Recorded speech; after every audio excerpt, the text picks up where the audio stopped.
this world has been hit many times by many events.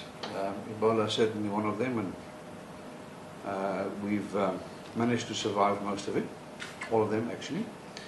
And so we will also survive this one. Ons het genoegsame beskermde drag vir ons personeel. Ons het 50 formidable epidemic disease pakke vanaf die military department gekry.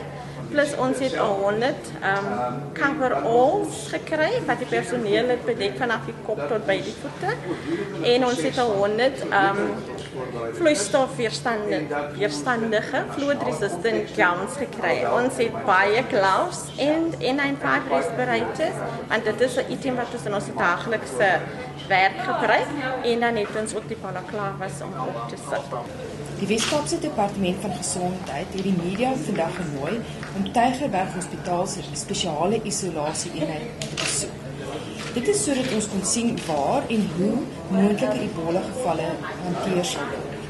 Die 4 kamers is spesiaal toegerus om die gevalle te hanteer, en hulle het ook al die nodige toerusting soos 'n spesiale oorpakke wat gedra moet word.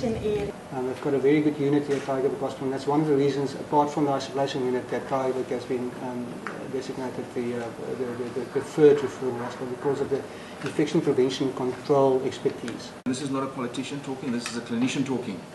We have good health systems in this country, despite what many people think. We have good health systems.